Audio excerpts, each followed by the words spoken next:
So students, our today's topic is chapter number 3, data handling.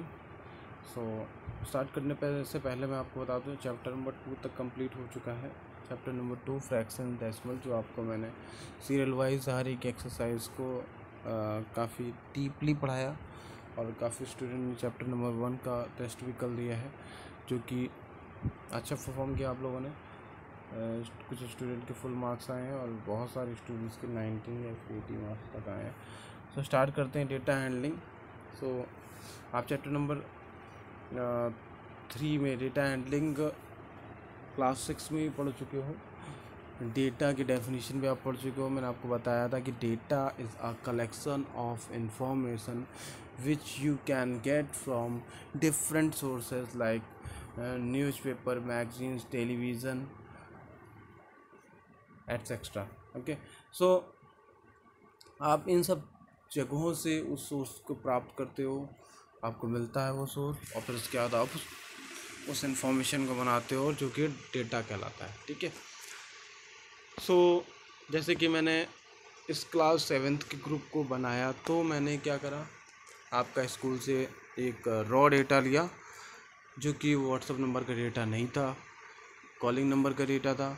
फिर मैंने सबको call किया, मैंने उनसे व्हाट्सएप नंबर मांगा. तो अब मैंने क्या, जो यूजेबल डेटा है, यहाँ पर यूजेबल डेटा क्या था, व्हाट्सएप नंबर. तो मैंने उस व्हाट्सएप नंबर को कलेक्ट किया, फिर मैंने ग्रुप बनाया. तो दैट मीन्स एक कलेक्शन ऑफ इंफॉर्मेशन. और वो कलेक्शन ऑफ इंफॉर्मेशन इस टाइप में है कि अगर मैं आज किसी भी स्टूडेंट का नाम सर्च करूँ तो वो मुझे सर्च बार में मिल जाएगा.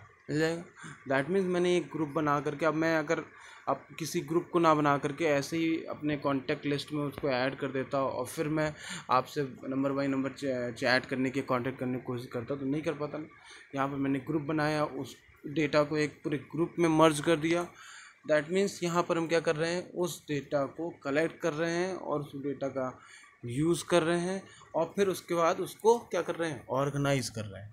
तो यहाँ पर हमने जो ग्रुप बनाया है, जिसे क्या करते हैं, इसे कहेंगे ऑर्गेनाइज करना उसको. ठीक है. सो यहाँ पर भी कुछ एग्जांपल्स दिए हुए हैं. The temperature of cities and football world cup 2006 और data showing weekly absentees in class. ठीक है. तो सबसे पहले देखते हैं कि सिटीज़ का टेम्परेचर का डेटा इन्होंने दिया हुआ मैक्सिमम मिनिमम. ठीक है. अमृतसर का मैक्सिमम 38 डिग्री सेल्सियस है, मिनिमम 29 डिग्री सेल्सियस है. तो यहाँ पर एक सब्जेक्ट एक है और उसकी 2 कैटेगरी के बारे में बताया गया है, मैक्सिमम और मिनिमम टेम्परेचर के बारे में. ऐसे ही अमृतसर का 37 डिग्री सेल्सियस और 26 डिग्री सेल्सियस, बेंगलोर का 28 डिग्री सेल्सियस, 21 डिग्री सेल्सियस.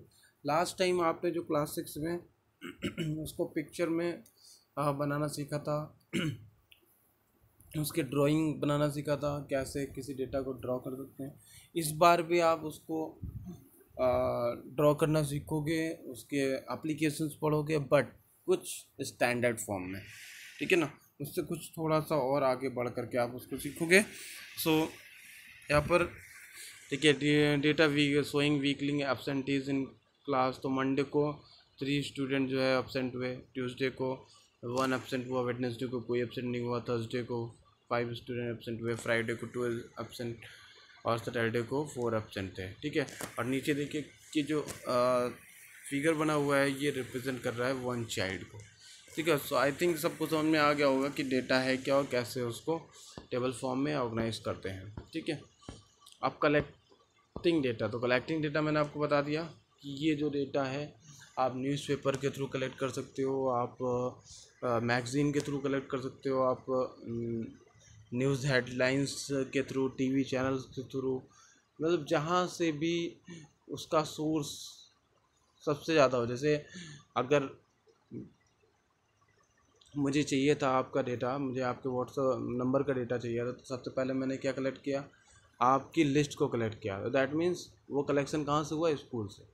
ठीक है. स्कूल एडमिन डिपार्टमेंट से हुआ. तो मैंने कहाँ से उसको डेटा कलेक्ट किया, एडमिन डिपार्टमेंट से, और फिर मैंने वहाँ से आपको कॉल करा और उस डेटा को कलेक्ट करके एक ऑर्गेनाइज्ड फॉर्म में ग्रुप बनाया. ठीक है. समझ में आ गया होगा सब कुछ. क्या आते हैं, organisation of data. So when we collect data, we have to record and organize it. We need to do that. Consider the following example. एक एग्जांपल ले लेते हैं. Mrs. Neelam, class teacher, wanted to find how children had performed in English. She write down the marks obtained by the student in the following way. अब इन्होंने देखिए उनके marks को ऐसे लिख दिया कि चिल्ड्रन का परफॉर्मेंस चेक करना चाहती थी, तो उनके मार्क्स को ऐसे लिख दिया। अब लिख तो दिया, अब फिर क्या किया, in the form the data was not easy to understand. अब ऐसे समझ में नहीं आ रहा था उनको कि 23 मार्क्स के हैं, 35 मार्क्स किसके हैं, 48 किसके हैं, और हैं तो उसका नाम क्या है और फिर उसका रोल नंबर क्या है, और ये सब चीज़ें नहीं मालूम पड़ पा रही। तो फिर उन्होंने उसको डेटा को ऑर्गेनाइज़ किया एक एक्सेल सीट में। कंप्यूटर में सभी लोग जानते हैं MS एक्सेल होता है, उसमें डेटा को ऑर्गेनाइज़ किया जाता है। अब उन्होंने क्या किया, एक टेबल बनाई, उसमें रोल नंबर सबसे पहले लिखा, फिर उसका नेम लिखा, और फिर उसके बाद मार्क्स आउट ऑफ 50, मतलब वो जो मार्क्स थे कितने में थे, रोल नंबर उनका क्या था, ठीक है, और नेम, ऐसे करके उन्होंने टोटल 10 स्टूडेंट का डेटा बना लिया। ठीक है, अब जैसे मान लो आप लोग सब लोग कम्युनिटी सीट देखी होगी आपने। कम्युनिटी सीट में सबसे पहले आपका ऐसे हो आपका जो है PA1, फिर PA2, SA1, SA2, ऐसे करके कितने सारे एग्ज़ाम होते जाते हैं। तो पहले आपको PA1 का दिखाया गया तो एक सिंपल सी सीट थी, फिर PA2 का दिखाया गया, उसमें भी 2 एग्ज़ाम का था, फिर लास्ट में जब फाइनल एग्ज़ाम का दिखाया गया तो वो कितना ऑर्गेनाइज डेटा। दैट मीन्स वो डेटा अगर वैसा ना होता तो क्या आप अपने मार्क्स को जान पाते कि मेरे PA1 में कितने थे, मेरे PA2 में कितने थे, मेरे SA1 में कितने, SA2 में कितने थे। तो ये सब चीज़ें अगर हम उस एक्सेल सीट में ऑर्गेनाइज नहीं करेंगे तो फिर उसको अंडरस्टैंड कर पाना मुश्किल हो जाएगा। तो डेटा को ईज़िली अंडरस्टैंड करने के लिए हम उसको ऑर्गेनाइज करते हैं, हम उसको वेल सेटेड करते हैं, हम उसको प्रॉपर वे में लिखते हैं। ठीक है, उसके बाद आप इसको यहाँ पर सॉर्ट भी कर सकते हो। जिसका सबसे ज़्यादा नंबर है आप उसको ऊपर ला सकते हो, जिसका सबसे ज़्यादा कम नंबर है उसको नीचे ला सकते हो। असेंडिंग डिसेंडिंग ऑर्डर में उसको अरेंज कर सकते हो। ठीक है, सॉर्टिंग आपको आपके मोबाइल पे भी होती है सॉर्टिंग, कि आप जब कभी किसी शॉपिंग साइट में जाओ, अमेज़ोन, फ्लिपकार्ट, तो वहाँ पर होता है सॉर्ट फिल्टर लगाने वाला ऑप्शन। तो फिल्टर में होता है सॉर्ट का ऑप्शन, तो सॉर्ट कर दो तो उसमें होता है low to high price, high to low price. तो ये सब क्या है, उन्होंने ऑर्गेनाइज़ किया हुआ उस डेटा को ताकि आप उसको इजली तरीके से अंडरस्टैंड कर पाओ। अगर वहाँ सॉर्टिंग का ऑप्शन ना हो तो स्टार्टिंग से पहले कभी ज़्यादा प्राइस वाले आइटम आए, फिर भी कम प्राइस, फिर ज़्यादा प्राइस, ऐसे तो कन्फ्यूज हो जाएगा, कस्टमर उसको खरीद ही नहीं पाएगा। कस्टमर को चाहिए लो प्राइस वाला आइटम, तो उसने अपने अकॉर्डिंग उसको सेट कर लिया और फिर उसके बाद उसको ऑर्डर कर दिया। ऐसे ही यहाँ पर इस टीचर को अगर चाहिए, उसके पास 1000 स्टूडेंट हैं, उसको चाहिए कि सबसे लो मार्क्स किसके हैं, तो क्या वो ढूंढेगी? क्या नहीं ढूंढेगी ना। रैंडमली अगर होगा तो ढूंढ पाएगी, बड़ा प्रॉब्लम होगी उसको अंडरस्टैंड करने में। लेकिन अगर उसमें सॉल्ट ऑर्गेनाइज डेटा होगा तो वो एक्सेल में जा कर के उसको सॉर्ट कर सकती है, और सॉर्ट करके उसको क्या कर सकती है, असेंडिंग या फिर डिसेंडिंग ऑर्डर में उसके मार्क्स कर सकती हो। जैसे ही वो असेंडिंग या डिसेंडिंग ऑर्डर में करेगी तो प्रॉपर लो मार्क्स सबसे पहले आ जाएंगे या फिर हाई मार्क्स सबसे पहले आ जाएंगे। तो वो जो सर्च करना चाहती है वो उसको कम टाइम में और इजीली अंडरस्टैंड हो करके सर्च हो जाएगा। उसके बाद आते हैं ट्राई दीज। आपको ये करना है, आज मैं आपको ये ट्राई दीज दूंगा। That weight in at least 20 children of your class, organise the data and answer the following question using that this data. ठीक है, तो अब आपको ये आपके लिए होमवर्क है। दैट आपको एक टेबल बनानी है और उसको एक डेटा बनाना है। सबसे पहले आप रफली डेटा बनाएंगे, फिर उसको ऑर्गेनाइज करेंगे टेबल फॉर्म में। 20 स्टूडेंट के वेट का डेटा बनाना है, ठीक है, और फिर उसको ऑर्गेनाइज करेंगे और फिर उसके बाद उनका नेम भी लिखना है। जैसे बिल्कुल ऊपर टेबल बनी थी है वैसे ही आपको टेबल बनानी है।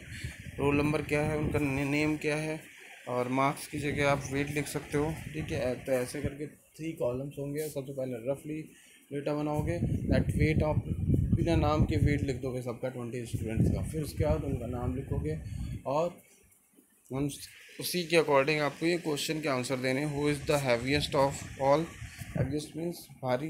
What is the most common weight, तो सबसे मोस्ट कॉमन वेट कौन सा है। What is the difference between your weight and that of your best friend, अब इसमें से जो आपका बेस्ट फ्रेंड होगा और आपके वेट का डिफरेंस कितना है। ठीक है, सो ये सब चीज़ें आपको ये ट्राई दीज आपको करना है। उसके बाद आते हैं next, representative values. You might be aware of term average and would have come across statement involving term average daily life. इसका एग्जांपल लेते हैं। Isha spends on an average of about 5 hour daily for our studies.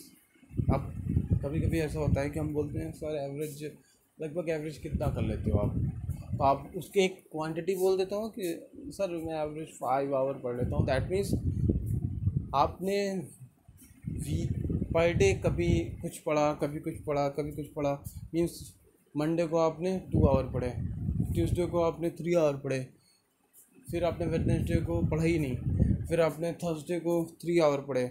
ऐसे कर करके आपने पूरे week में पढ़ा या फिर नहीं पढ़ा। बट अगर कोई आपसे समरी पूछेगा कि आपने इस वीक में कितनी स्टडी करी, इस वीक में आपने कितना स्टडी किया, तो वहाँ पर आप उसको एवरेज के थ्रू बता सकते हो, क्योंकि आपका जो डेटा है, आपका जो स्टडी का टाइम है वो कंटिन्यूअस नहीं है, वो एक कांस्टेंट वैल्यू नहीं है। दैट्स वाई आप वहाँ पर उसकी एवरेज निकालोगे, आप वहाँ पर एक ऐसा वैल्यू फाइंड करोगे जो हर एक से निकाल करके रिजल्टेंट हो करके आएगा। दैट मीन्स वो उसमें आपको करना क्या पड़ेगा, उसमें आपको एवरेज निकालने के लिए आपको जितने भी दिन आपने जो भी स्टडी किया, जितने आवर्स भी स्टडी किया है, उनको न्यूमरेटर में ऐड करके और डिनोमिनेटर में नंबर ऑफ डेज से क्या कर दोगे, डिवाइड कर दोगे। तो वहाँ पर टोटल जो आपका एवरेज होगा, जो नंबर ऑफ स्टडी आवर होंगे इन a week,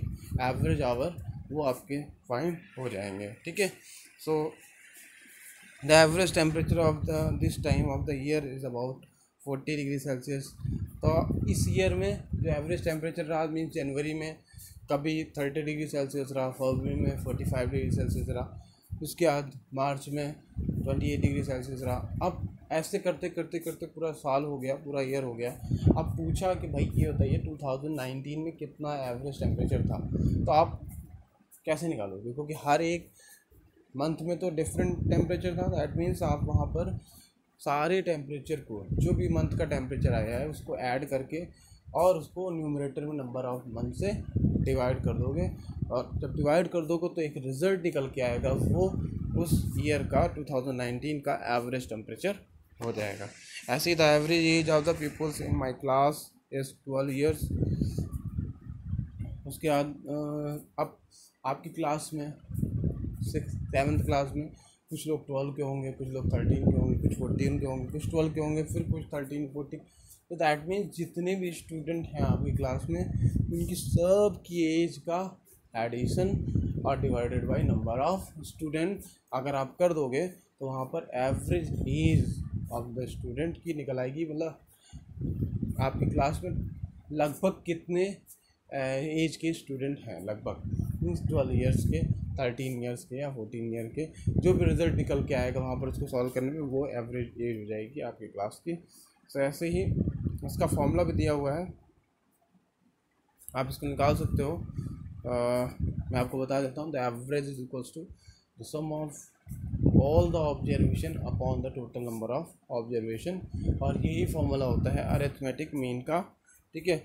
that arithmetic mean is equals to आप the sum of all observation upon number of observation. ठीक है। तो अगर आपको कहीं पे भी किसी भी क्वेश्चन में एवरेज या फिर क्या निकालने के लिए, अरिथमेटिक मीन निकालने के लिए आपको बोलता है, तो आप जो भी ऑब्जर्वेशन, जो भी आपको डेटा दिया होगा, लाइक एक एग्जांपल ही ले लेते हैं, तब आपको मालूम पड़ जाएगा। कभी Asif studies for 4 hour, 5 hour and 3 hour respectively on 3 days consecutive days, how many hours does he study daily on an average।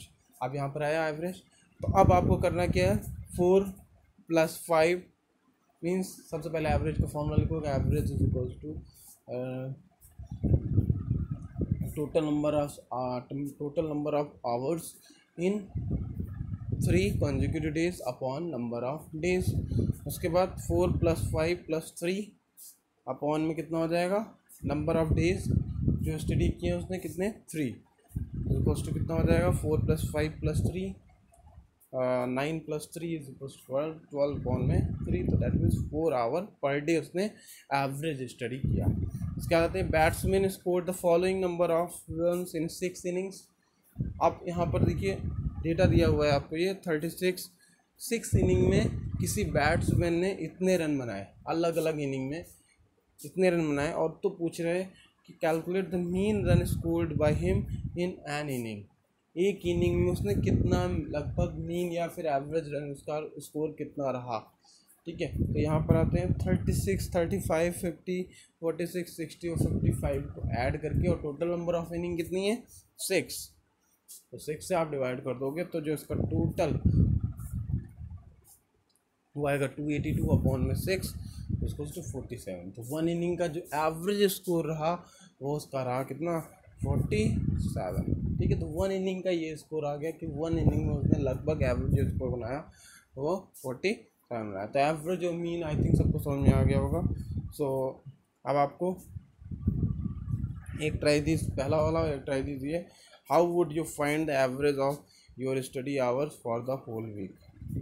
अब आपको अपने इस वीक जो लास्ट वीक आपका चला गया है वो लास्ट वीक में आपको अपने स्टडी आवर्स को लिखना है, और फिर उसका 1 डे का स्टडी आवर एवरेज के रूप में आपको निकालना है। मीन्स आपको एवरेज आवर निकालने हैं 1 डे का, कितने दिन आपने, कितने घंटे आपने, कितने आवर आपने पढ़ा।